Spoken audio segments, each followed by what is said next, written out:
Este podcast se presenta por cortesía de Movistar Empresas, el aliado que está transformando negocios en Argentina, Chile, Colombia, Ecuador, Perú, Uruguay, México y Venezuela, brindando soluciones digitales que se ajustan a cada necesidad y potenciando sus operaciones con servicios en cloud, IoT, seguridad, conectividad, Big Data y advertising.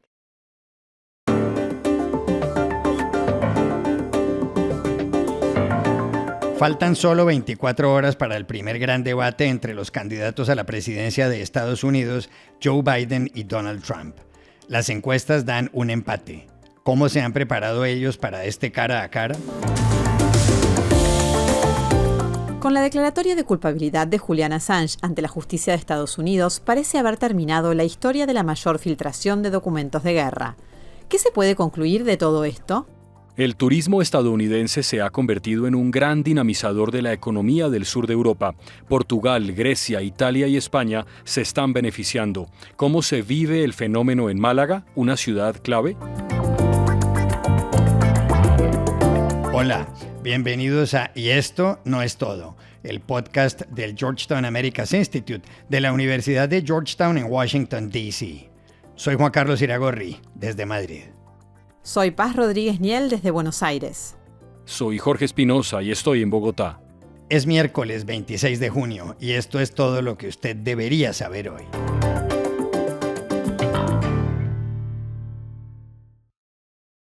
Crece la expectativa en Estados Unidos a medida que se acerca el primer gran debate entre Joe Biden y Donald Trump. Ya falta poco, será mañana a las 9 de la noche, hora de la costa este de ese país, en los estudios de la CNN en Atlanta.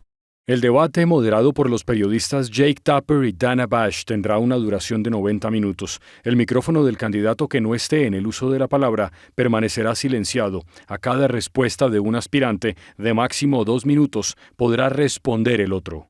Trump dijo que un debate con Jake Tapper o fake Tapper, falso Tapper, y sin público era inaceptable, pero él aceptó.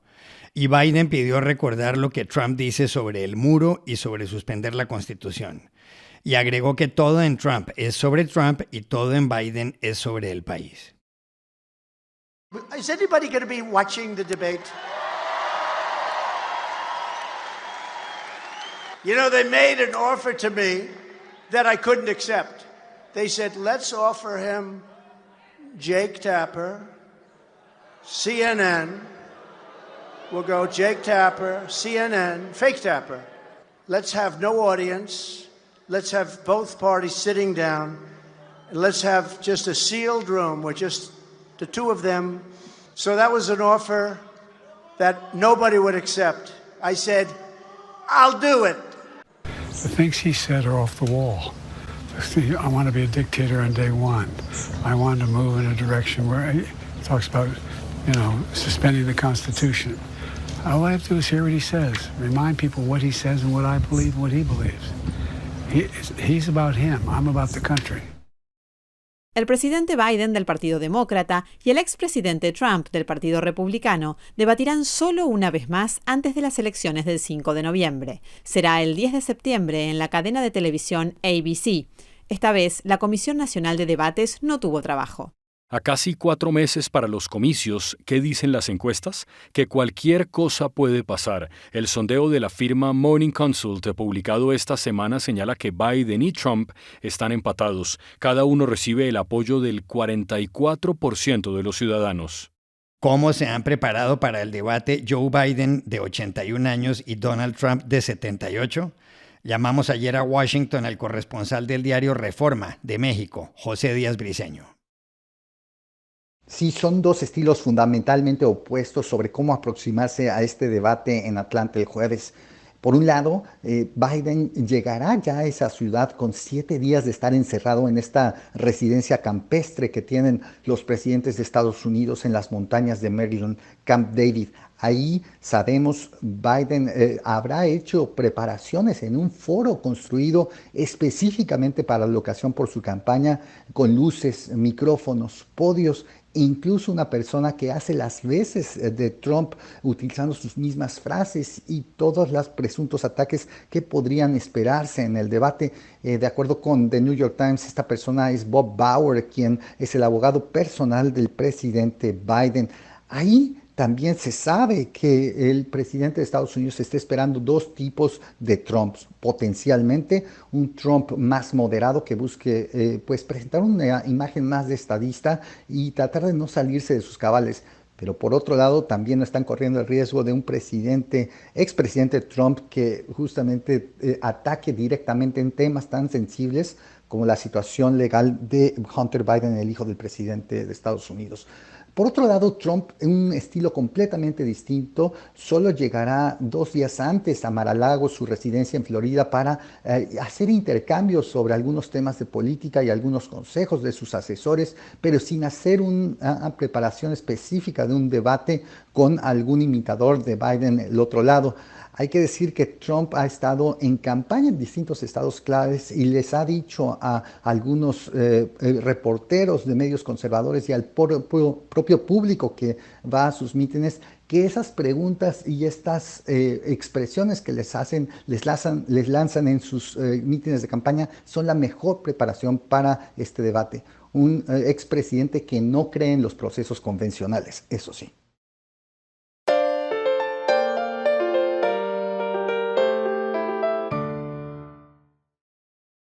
La historia de Wikileaks, la organización que publicó miles de textos y videos secretos, que sacudió a la Casa Blanca y al Pentágono y que produjo la más grande filtración de documentos de guerra de todos los tiempos, parece haber llegado a su fin. Fue a las 2 de la madrugada de ayer, hora de Londres, cuando los guardias de la prisión de Belmarsh, en esa ciudad, buscaron al fundador de Wikileaks, Julian Assange, lo esposaron y lo sacaron. Poco antes, sus abogados habían llegado a un acuerdo con la justicia estadounidense. Assange había decidido declararse culpable de haber violado la ley de espionaje de Estados Unidos por haber conspirado para obtener y difundir información relacionada con la seguridad nacional. De ese modo evitó una pena de hasta 170 años en una cárcel federal. Julian Assange voló ayer mismo hasta la Mancomunidad de las Islas Marianas del Norte, en el Pacífico, un territorio estadounidense, para firmar el acuerdo. Llevaba años detenido. En 2016, en Londres, dijo esto desde el balcón de la Embajada de Ecuador, donde estaba recluido. How sweet it is. This is a victory that cannot be denied. ¡Qué dulce es esto! Es una victoria que no se puede negar, señaló Assange cuando las Naciones Unidas conceptuaron que se encontraba allí por una orden irregular de detención de la justicia del Reino Unido. Pero, ¿cómo fue la historia de Assange? Julian Assange, que nació hace 52 años en Australia y que es un hacker profesional, fundó Wikileaks en 2006. Luego, en 2010, reveló 250.000 documentos secretos, así como un video que puso al descubierto cómo Estados Unidos mató a 18 civiles en Irak desde un helicóptero.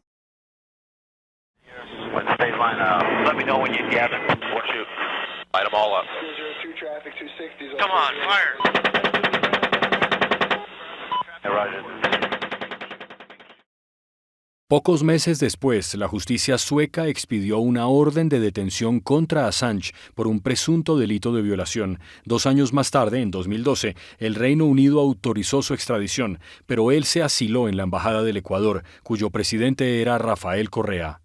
Allí estuvo hasta el 10 de abril de 2019, cuando el gobierno de Lenín Moreno permitió que fuera detenido. Pero en noviembre, 7 meses después, la justicia sueca retiró los cargos. Sin embargo, el Reino Unido ordenó entonces su extradición a Estados Unidos. El proceso fue luego objeto de muchas impugnaciones. Hasta ayer. Es el final. Assange regresará a Australia. ¿Qué concluir de todo esto?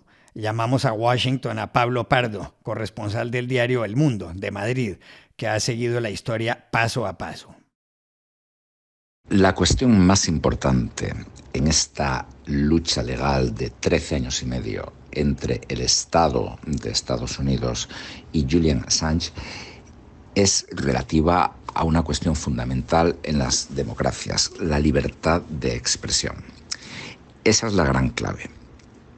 Porque Assange se ha declarado culpable de haber violado un capítulo de la ley de espionaje de Estados Unidos, que es relativo al robo y diseminación de información secreta de la defensa del país. Y ahí es donde entran las interpretaciones y donde entran las cuestiones más complicadas.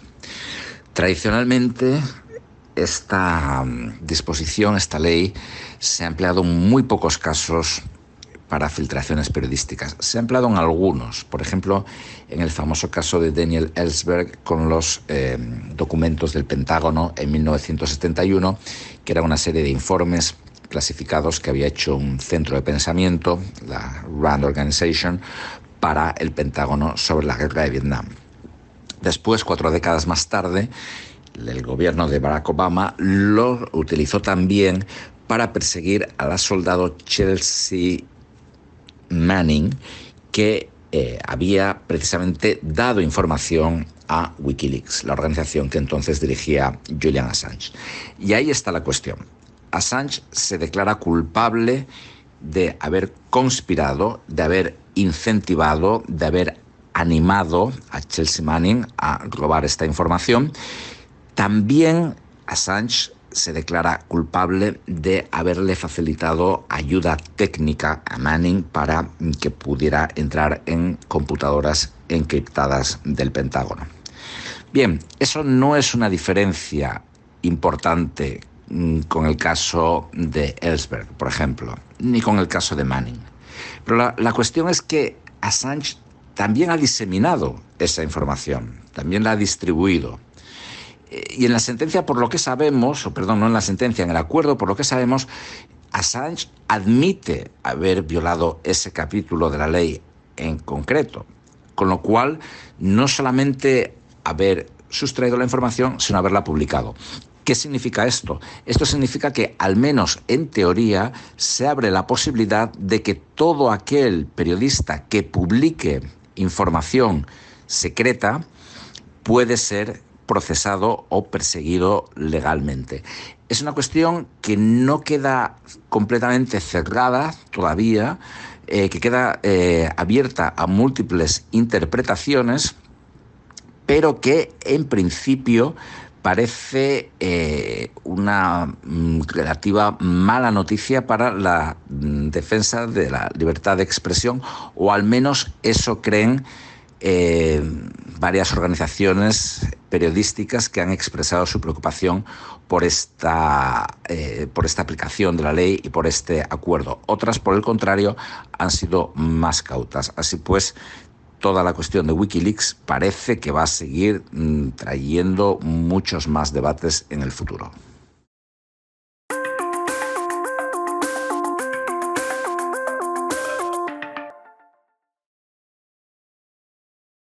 Este podcast se presenta por cortesía de Bancolombia y de su proyecto Orígenes. Esta iniciativa resalta la labor de hombres y mujeres que inspiran y que a través de la inclusión y la sostenibilidad han llevado bienestar y progreso a sus comunidades en el campo colombiano. En el banco hemos cumplido 148 años sincronizando nuestro latir con el corazón de un país que progresa de la mano de su gente, a la que acompañamos desde los orígenes. Bancolombia.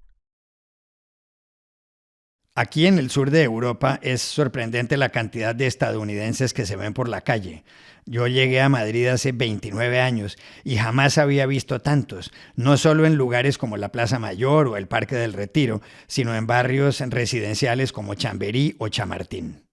El fenómeno se ha generalizado en esa zona del mundo. Un informe que acaba de publicar el diario The Wall Street Journal afirma que los turistas estadounidenses son un nuevo motor para la economía europea. El artículo fue escrito en Lisboa, la capital de Portugal. Y es que Portugal recibe ya más turistas procedentes de Estados Unidos que de su único país vecino, que es España. Por eso, hay tantos videos de YouTube en inglés que recomiendan como máxima atracción de Lisboa la Plaza del Comercio, a orillas del Tajo, donde ahora hay oficinas estatales. Number 1. Commerce Square. Praça do Comércio, or Commerce Square, overlooking the Tagus River, served as a transportation and commercial hub that is now the seat of some of the most important Portuguese state offices. Un dato llamativo de Lisboa es que más de la mitad de las reservas en The Evers Hotel, que es de 5 estrellas, son hechas por estadounidenses.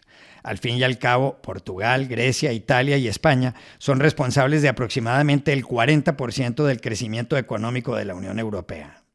Aunque el turismo ofrece casi la mitad de los empleos en países como Grecia, hay quienes creen que las cosas pueden cambiar si el dólar se devalúa.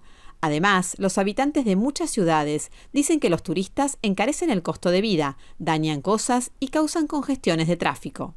Málaga, en la Costa del Sol, es una de las ciudades españolas donde se siente el aumento de los turistas estadounidenses desde 2019, antes de la pandemia. ¿Cómo se vive esto? Hablamos ayer con Juanjo Madueño, el corresponsal del diario ABC Andalucía. El turista norteamericano en Málaga ha pasado de ser en los últimos años algo residual a ser el tercero en volumen, detrás de Reino Unido y Alemania, en llegar. Ha tenido un crecimiento de un 38% y no es casualidad. Hay una estrategia de ir a buscar al turista norteamericano, porque lo primero que representa es un mayor gasto por día. Llegan a gastar unos 285 euros diarios según los sondeos que se han hecho de sus estancias. Y se hace desde hace años con estrategias definidas desde la parte privada y desde la parte pública de las administraciones. De la parte privada yo recuerdo reuniones de agentes de viajes diseñando viajes que acababan en la Costa del Sol con el descanso, visitando la Alhambra en Granada, visitando Sevilla, visitando Córdoba, para atraer a ese turista a jugar al golf, a navegar. Y luego desde de las propias administraciones, la propia Junta de Andalucía, que es el gobierno regional, el gobierno de toda Andalucía, pues hizo una campaña en todos los videomarcadores de los partidos de la NBA, o hizo una promoción trayéndose a los Latin Grammy a Sevilla y haciendo pequeños conciertos por toda Andalucía para mostrar en Estados Unidos cómo era Granada, cómo era Málaga, cómo era Cádiz, cómo era Sevilla. Y todo eso está teniendo pues al final está calando, está trayendo, y ya Málaga cuenta incluso con conexiones directas con Estados Unidos, como es la que tiene con Nueva York, que año tras año, se empezó el año pasado y este año ya se está ampliando en fechas y se está ampliando en plazas para viajeros. Y no solamente es el norteamericano, también es el americano. Por ejemplo, los mexicanos han crecido en los últimos años un 37%. Y los colombianos que llegan a Málaga o a Andalucía han crecido un 6,5%. Y todo esto responde a eso, responde a una estrategia bien definida para buscar nuevos mercados que se salieran de los europeos. Y estas son otras cosas que usted también debería saber hoy. La Corte Suprema de Justicia de Israel decidió ayer por unanimidad que los jóvenes judíos ultraortodoxos deben prestar el servicio militar, al igual que el resto de la población. El tribunal eliminó de esta manera la exención que los libraba, pero no solo eso, el fallo también obliga al gobierno a no seguir financiando las escuelas religiosas donde estudian. La providencia puede tener efectos políticos. 2 partidos ultraortodoxos que apoyan en el Parlamento al primer ministro Benjamín Netanyahu podrían retirarle su respaldo. Si eso pasara, él no tendría más remedio que convocar elecciones. En Francia, partidos políticos de centro y de izquierda criticaron ayer la propuesta de Jordan Bardella, líder del ultraderechista Reagrupamiento Nacional y eventual primer ministro, según la cual personas con doble nacionalidad no podrían ocupar cargos de seguridad del Estado. El actual ministro del Interior, Gérald Darmanin, dijo, por ejemplo, que esto sería una discriminación con 3 millones de franco-argelinos, franco-estadounidenses o franco-marroquíes. Las elecciones parlamentarias de 2 vueltas se celebran este domingo y el 7 de julio. En septiembre saldrá a subasta en Christie's por $4 millones, una carta fechada el 2 de agosto de 1939 que Albert Einstein le envió a Franklin Delano Roosevelt. En sus 2 páginas, el inventor de la teoría de la relatividad le informaba al presidente de Estados Unidos que la Alemania de Adolfo Hitler estaba trabajando para fabricar una bomba atómica. Roosevelt se movió rápido, nombró al físico Robert Oppenheimer al frente del Manhattan Project, que poco después produjo las bombas que en agosto de 1945 lanzó Estados Unidos sobre Hiroshima y Nagasaki, en el Japón. Y aquí termina el episodio de hoy de Y esto no es todo, donde siempre habrá más. En la producción estuvo John F. Burnett. Y pueden suscribirse a este podcast en nuestro sitio web yestonoestodo.georgetown.edu, seguirnos en nuestras cuentas de X y de Instagram, @yestonoestodo, y buscarnos en nuestro canal de YouTube. Chao, hasta la próxima.